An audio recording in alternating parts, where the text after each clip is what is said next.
Hey, what's going on, everyone? We're back with another video for you guys today. Today, we've got a special guest. We got Jameson Redding from Jackson Kayak with a brand new boat, the new Jackson Coosa X. So Jameson, I'm gonna pass it off to you.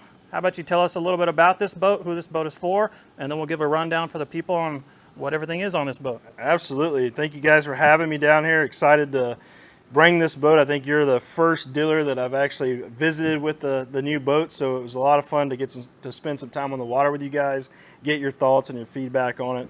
But the Coosa X is kind of that evolution of the Coosa line, the Coosa being the first fishing kayak we ever did.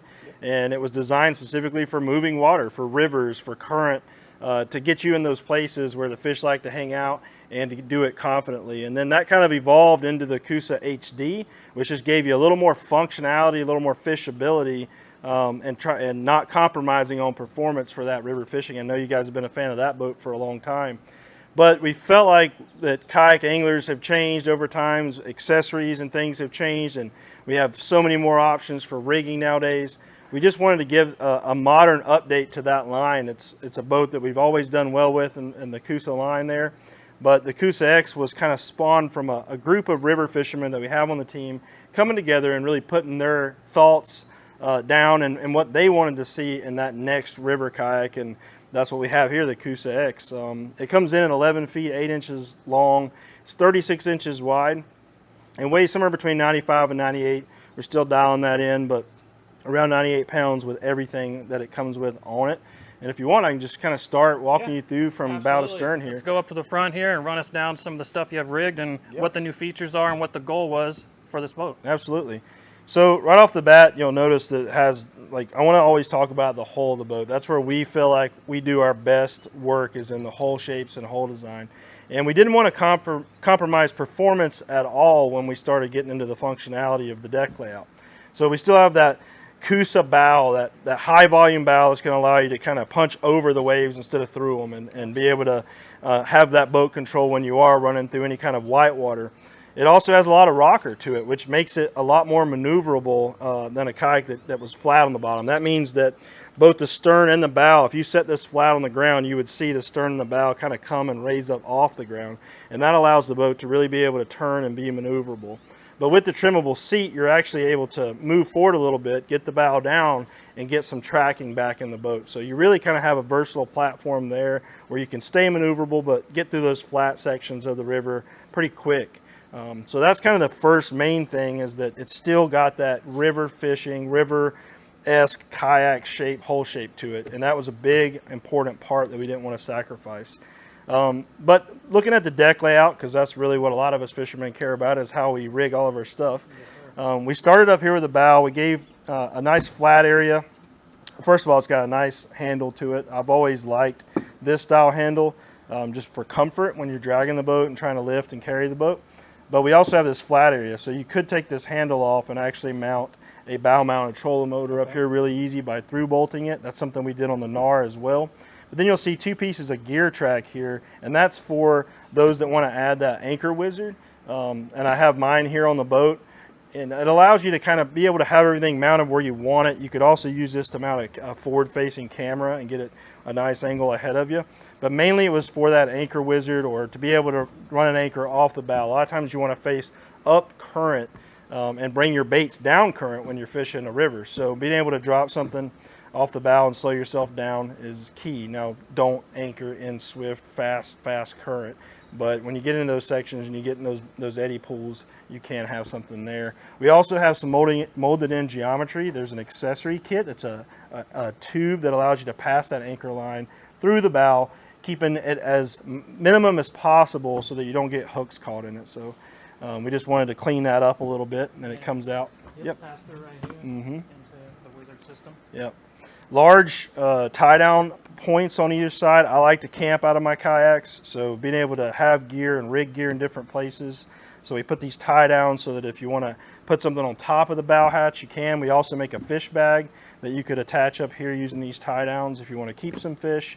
We have an updated paddle strap for this season. That's going to be on all of the hatch lids that have the paddle strap. We're going to get this new updated paddle strap. It just isn't going to fray. It's a better material. It's UV rated and everything, so that's really nice. And this is a very large bow hatch. That's another thing, like I said, I like to camp out of my boats. I like to be able to take gear when I'm going a river trip, right? So we wanted that large bow hatch, and we got it. And this is actually the same size bow hatch that's on the NAR. So plenty of room to get lots of gear in there, and you could actually stow your fishing rods down inside the boat, which is one of the features the original Coosa had. Speaking of that, as we move back a little bit into the cockpit area, you'll notice these two rod tubes on each side, and you have the rods here rigged. That was one of the big asks from the team when we talked about one of the things we wanted to update was rod management when you were going under those blowdowns and stuff that are in the river, and you don't want your rods sticking up in the air getting caught in trees. So being able to secure them inside the boat, also when you're running any rapids or anything, you just want to have everything kind of tied down, secured, bungeed, so that you don't lose it if something does happen. And it keeps the reels inside the boat a lot more, so they're not catching on limbs and rocks and stuff as you're trying to go down and you know, you run into things and move in water. I think I forgot to pull my rods down on this trip and have one hanging in a tree for a minute. So yeah, so this is a great addition. Being able to keep the rods here inside on the rivers is very key. So you can have 4 rods right here. You can have another 1 or 2 right here in the center, or you can use a flush mount. So you can take 4 to 6 and have them all lower than your waist, which is awesome for a riverboat. Yeah, for sure.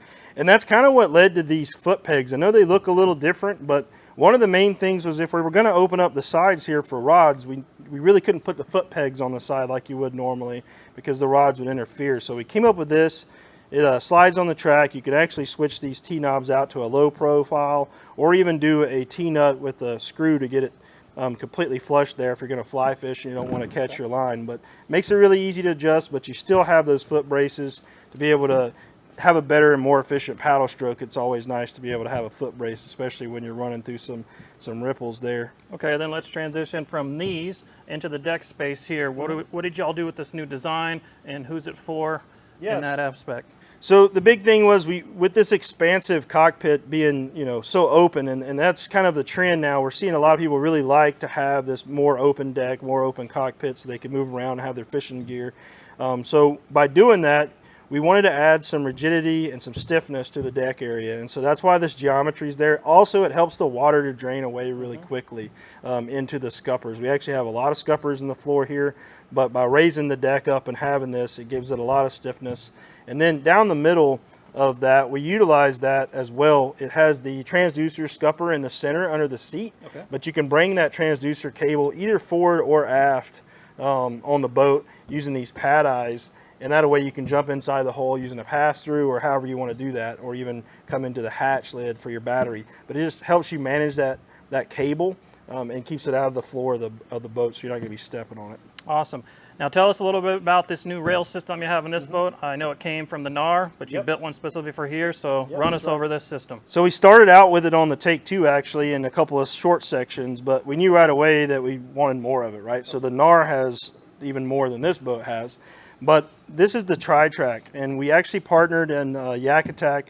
We work with them to get the top loading geometry on the track, and so it's 3-sided track that has the top loading geometry from Yakutak, and most all kayak fishing accessories now mount using the track system. So we thought, well, you know, sometimes you have track here or you have track back here and you just can't quite figure out right where you want it. Well, this allows you to really be able to move things around and customize it and put things either on the inside or the outside, whether it's doing some cable management or running lines for, say, a torpedo or steering or your motor mounts, electronics. I mean, you name it, you can mount it here, and it gives you a lot of options. Plus, we have some new accessories like our paddle clips, our rod rack here, that's the back half of the rod management system.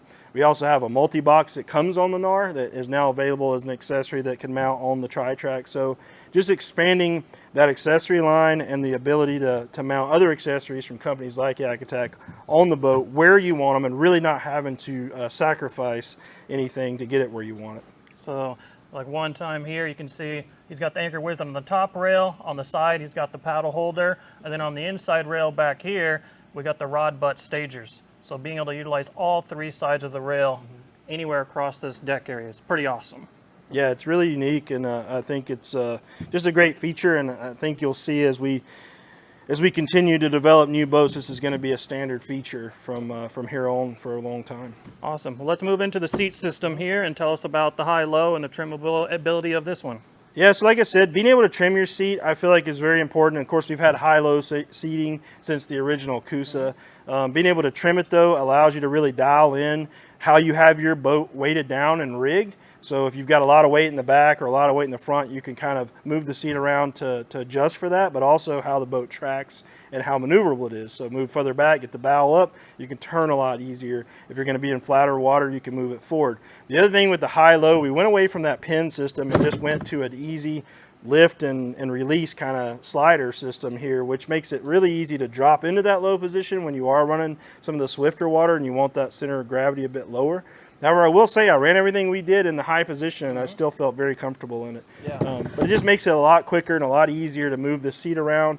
You can still remove it and obviously use it as a camp chair and that kind of thing. So a lot of the same features you've seen for a long time, but this is the easy high-low seat slider system. It's a lot to say, but... Well, let's come back here. We got a few more rail systems up here, another tri-rail, and then we can discuss all the setup here in the rear tank well area. So you can see you got your rods stowed here. You can get up to 7'9" in the rod tube to about right here where this is. So you can actually have these rod butts down inside if you want. The cool thing is you can move that rod rack system to the tank well and actually put a 9-foot fly rod down the side if you're a fly angler. So that gives you a lot of options there. That's why we have the track here. We also have the track kind of at your hip. There's an L bracket that comes with the boat that allows you to kind of adapt that so that it can either mount on the inside of the tri-track or on top of the flat track. So it allows you to really move those rod racks around to dial them in for, you know, what you want and where you want them. Again, another piece of the tri-track back here, which I really like. I've got my cup holder mounted on this boat, but you can also use our Orion cup holder that kind of could get it down lower and away from the top of the boat. So a lot of options here, plus it adds some strength to the back of the boat here. We wanted to have a really expansive tank well. Crates keep getting bigger. We have the 16 by 16 from Yak Attack now, and you can actually fit that here no matter how you configure the rod holders. So you can have it fully decked out, big crate back here and still room for other stuff as well.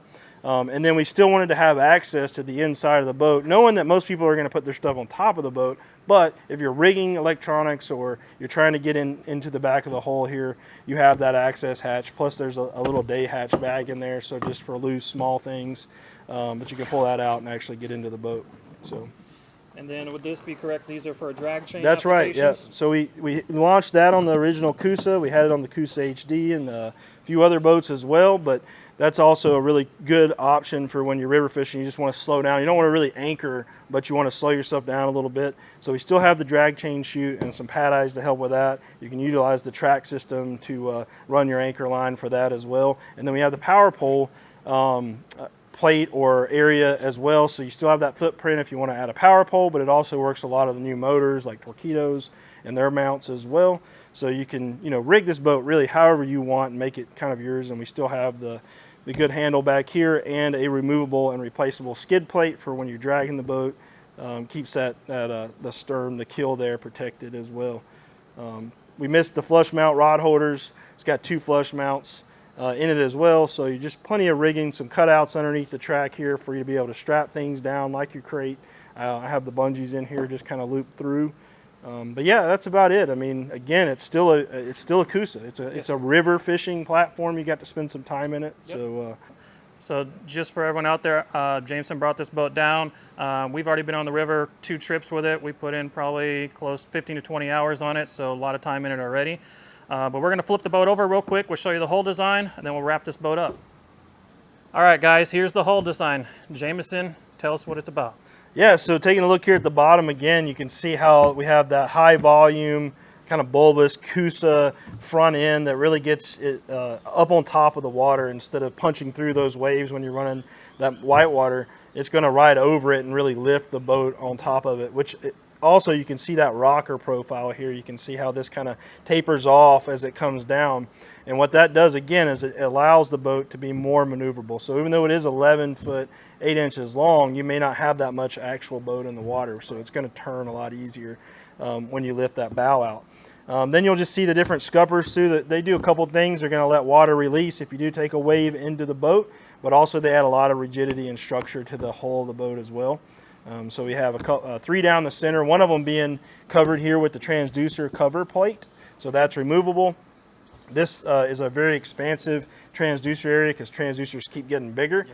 So we kind of took the top ones that are on the market and made sure all of those will fit there. So whether you're running Humminbird, Garmin, Lowrance, whatever it may be, that should fit there for you, no problem.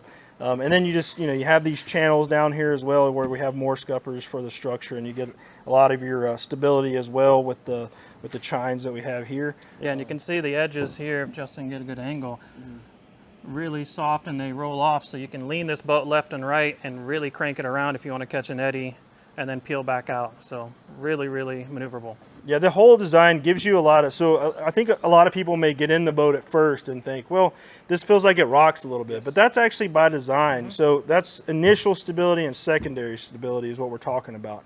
And initial stability, if you have a lot of initial stability, you usually sacrifice a lot of secondary stability. So this boat is going to have that secondary stability, but allow you to, like you said, get your weight on your hip a little bit to be able to maneuver the boat more. So basically what that means is you're going to feel that boat kind of rock and then lock into a certain place. I can stand on one foot on one side of this boat, and I'm over 220 pounds. I feel rock solid and stable in it, but you have enough play in the boat to be able to maneuver it and get it where you want to get it. Awesome. All right, well, let's finish it up here on the rear. This is the drag plate you were talking about earlier. Yeah, exactly. So it's removable and replaceable. A lot of times this is the place that's going to take the most beating. When you grab that front handle and you're trying to drag through the shoals, that's where you're going to get a lot of your wear at. So you can replace that. I've actually never had to replace one, but surprisingly, but you can if you ever need to. Awesome. Well, Jameson, appreciate you coming by. Once again, thank you so much for bringing the boat down to us and let us play with it for a few days. Guys, this is the brand new Jackson Coosa X. If you're looking for a river running boat to go out there in the Texas Hill Country and find those fish, this is a boat that you can go out there and dominate with. Definitely check it out. This is a brand new boat. Once again, appreciate y'all coming and hanging out with us. Jameson, everyone else, we'll catch you next time. Thank you, guys.